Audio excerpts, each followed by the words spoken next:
2013년 4월 9일, PD가 만난 사람 제작진은 인천공항에 왔습니다. 이번 PD가 만난 사람은 조금 특별한 프로그램을 기획했는데요. 바로 일본 나고야에서 개최되는 제12회 세계 견주관절 학회의 모습을 담기 위함입니다. 세계 견주관절 학회는 1980년 영국에서 시작하여 지금은 전 세계 100여 개국, 2천여 명의 정형외과 전문의가 모여 자신들의 연구 성과를 공유하는 어깨와 팔꿈치 분야의 최고회의입니다. 최근 우리나라는 어깨관절 분야에서 세계 최고의 학문적 업적을 이룬 연구를 잇따라 발표하며 학회에 주목을 받고 있는데요.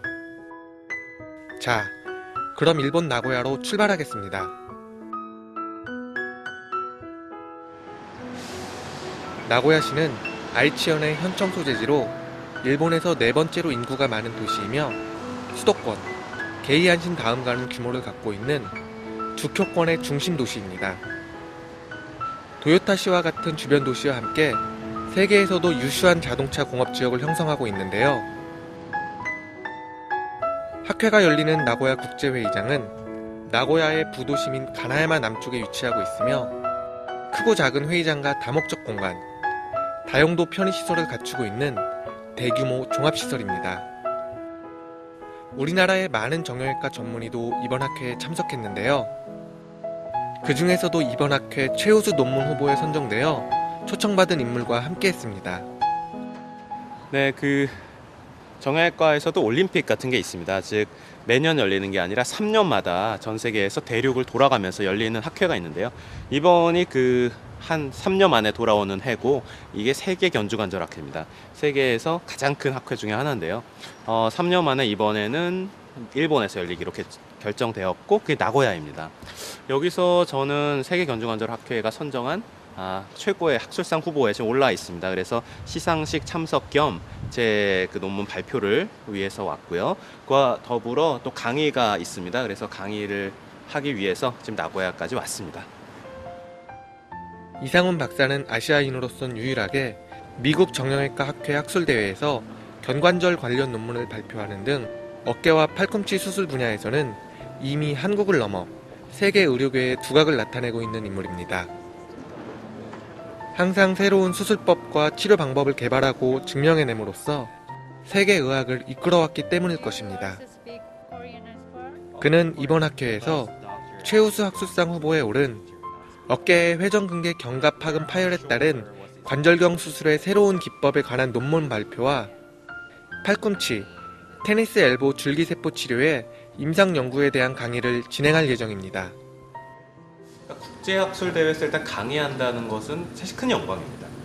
각오나 떨림 이런 건 다 없어서 굉장히 큰 영광이고, 그 다음에 많은 의사들한테 좋은 영향을 미칠 수 있다는 굉장히 큰 영광이라고 생각합니다. 이제 강의라는 것은 발표와는 달라서요, 어떤 일반적이고 교과서적인 생각을 하기 때문에 그걸 들으면 사람들이 그게 진실이다 또는 진리다라고 좀 믿게 되는 부분이 있거든요. 그래서 하기 전에 항상 이게 과연 대중적으로 일반화할 수 있는 것인가에 대한 고민을 많이 합니다. 그래서 만약 너무 내 연구에만 치중돼 있다 그러면 그거는 살짝 좀 빼서 강의 중간에 이런 내용도 있습니다 라고 소개하는 정도로 넘어가고요. 강의 내용은 항상 좀 일반화하면서 실제 많은 의사들이 자기 치료 현장에서 사용할 수 있는 실제 도움이 되는 쪽으로만 말을 하려고 많이 노력을 합니다. 4월 10일부터 12일까지 3일간 이어지는 학회에서는 어깨와 팔꿈치에 존재하는 수많은 질병에 관한 연구와 치료법에 대한 강의가 예정되어 있습니다. 과거 어깨와 팔꿈치 질환은 노화에 따른 자연스러운 현상이지 치료해야 할 영역이 아니었습니다. 하지만 경제성장과 함께 여가 활동과 스포츠 활동은 굉장히 중요한 삶의 일부분이 되었습니다. 더불어 견주관절이 우리의 삶의 질과 밀접하게 연결되어 있다는 것을 인지하고 이를 치료하는 일에 대한 관심 또한 증가했는데요. 오늘 강의가 이제 팔꿈치 통증이 있는 환자들이 굉장히 많습니다. 특히 그중에서 테니스 엘보라고 팔꿈치 바깥쪽 통증이 있는 사람들인데 그 치료 방법이 지금까지 없거든요. 있긴 있는데 뭐가 좋은지도 모르고 해도 잘 안 좋고, 그래서 그거에 대한 스터디를 전향적 무작위 배정 연구를 한 게 아직 그 제대로 연구, 뭐 여러 스테로이드 이런 거랑 비교한 건 많은데요. 이 안에 제대로 된 치료끼리 비교한 건 아직까지 없었습니다. 제 연구가 처음이었기 때문에 그 연구를 기반으로 여기 강의 초청을 받아서 과연 어떻게 치료해야 되는지, 그러니까 수술까지 가기 전에 먼저 무슨 치료를 해야 되는지에 대한 강의. 오늘 이상훈 박사의 강의실에서 매우 특별한 인물을 만날 수 있었습니다. 존스 홉킨스 병원과 함께 미국의 양대 병원으로 꼽히는 메이오 클리닉의 버나드 모레이 교수가 그의 강의를 듣기 위해 왔습니다. 팔꿈치라는 독자적인 학문의 창시자라 할 수 있으며 팔꿈치 분야에서는 누구도 따라올 수 없는 경험과 지식을 갖고 있는 분인데요. 이상훈 박사와는 수년 전부터 학술적 교류를 통해 친분을 쌓아왔고 그의 연구에 큰 관심을 갖고 있다고 합니다. Well, Professor Lee is talking on a very important topic, and he has done a careful study that is called a randomized study and a prospective study, which is the most important way to understand what techniques work for this particular condition. So his lecture will be very important to the orthopedic surgeon so that they can better understand the relative value of different treatment opportunities for this particular condition. Basically, glistening and shiny, it was way medial to the glenoid and used suture hook to repair it. 이상훈 박사의 발표는 PRP, 즉 자가열 치료술을 이용한 팔꿈치 치료의 임상 연구에 대한 내용입니다.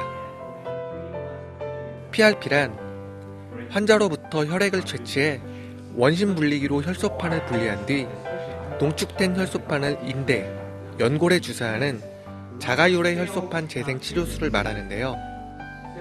일반적으로 통증을 완화하고 손상된 관절 조직을 재생하는 효과가 있는 것으로 알려져 있지만 아직까지는 효능이 뛰어나다는 주장을 뒷받침할 과학적인 통계가 부족한 현실입니다. 그렇지만 현재보다는 미래를 주도할 새로운 의료 기술에 참가자들의 관심이 높습니다. There's no PMN, no lymphocyte, but rather I would call it angiofibroblastic hyperplasia. It's disorganized hemartic collagen and randomly oriented fibroblasts. 강의가 끝난 뒤에는 팔꿈치 분야의 대가인 모레이 교수의 날카로운 질문까지 이어지는데요. And some have that, a few, but most do not. Most have extra-articular symptoms, and there's two different, in my mind, pathologic processes. 항상 제가 이제 미국에서 강의를 하거나 발표를 할 때는 항상 이제 아주 나이스하게 질문을 잘 해주시고 오히려 그 질문을 통해서 제 강의 중에 조금이라도 오해의 소지가 있는 부분, 혹시 청중들이 잘못 오해할 만한 부분은 일부러 그 좋은 질문을 통해서 정확히 이해를 시켜주시는 역할을 많이 해주십니다. 그래서 사실은 제가 이렇게 강의나 발표를 했을 때 모레이 스님이 딱 나오시면 벌써 뭔가를 이걸 통해서 또 잘 찝어내 주시려고, 도와주시려고 나오시는구나 생각이 들기 때문에. 현재 우리나라는 자가열 성분 분리에 사용되는 제품의 안정성 및 성능을 심사하는 가이드라인이 마련되어 있지 않아 PRP를 통한 치료가 이루어지고 있지 않습니다. 다만 환자의 동의하에 비용을 받지 않는 임상 시술만 가능한데요. 그래서 이상훈 박사는 식약청과 함께 자가열 성분 분리에 사용되는 제품의 안정성 및 성능을 심사하는 가이드라인을 만들기 위한 연구를 진행하고 있습니다. 그는 지금 전 세계 의사들을 대상으로 PRP 가이드라인에 대한 제안을 합니다. Also, we're working with the Japan FDA that they have to change the guidelines. So there's so many PRPs out there, but within few years, national guidelines going to change, and we're going to regulate which PRP should be adopted to the human being. Today's symposium or panel, and we can discuss a little bit more details about the PRP. So it's a big future, but still we don't know exactly, indications sometimes. Yes, you're and right. we have to know more clinical follow-up. But this is really not only for epicondylitis, like overuse syndrome, Yes. enteropathy. Lots This is a of. big future. Yes, you're right. So just you told us about the guideline for the PRP. That is mandatory important. PRP 치료에 우리나라보다 앞서 있는 일본과 미국은 이미 자국의 PRP 가이드라인이 있습니다. 하지만 이상훈 박사는 한 발 더 나아가 국제학술 대회에서 PRP의 전 세계적 가이드라인의 필요성을 주장한 것입니다.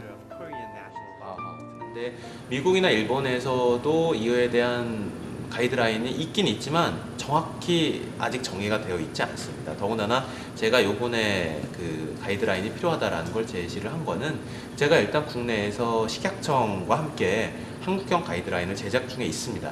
근데 그러면서 동시에 미국과 유럽, 일본의 가이드라인을 같이 지금 아우르고 있는 과정인데요. 가장 핵심은 이렇습니다. PRP를 만들어내는 기계가 전 세계에 너무나 많습니다. 우후죽순. 근데 요번에 제가 연구한 자료를 보면 그 기계들을 비교를 해봤더니 결과가 완전히 다르다는 거죠. 아까 제가 말한 것처럼 인자들을 모으는 그 액체의 성분이 너무나 다르다는 거예요. 그러면 아무거나 다 PRP라고 인정을 해주면 어떤 거는 치료가 있고 어떤 거는 오히려 부작용이 많을 수도 있고 어떤 거는 효과가 없을 수도 있고 그걸 똑같은 PRP란 이름으로 환자는 동물이 아니지 않습니까? 그 환자에게 마구 쓴다는 거는 굉장히 윤리적인 문제가 있다. 이에 대한 어떤 인증 작업이 필요하다라는 생각을 미쳤고 그래서 전 세계적 가이드라인을 가지고 이런 기준에 부합해야 우리가 PRP 치료라고 정의를 해주겠다라는 걸 이제 만들려고 하는 겁니다.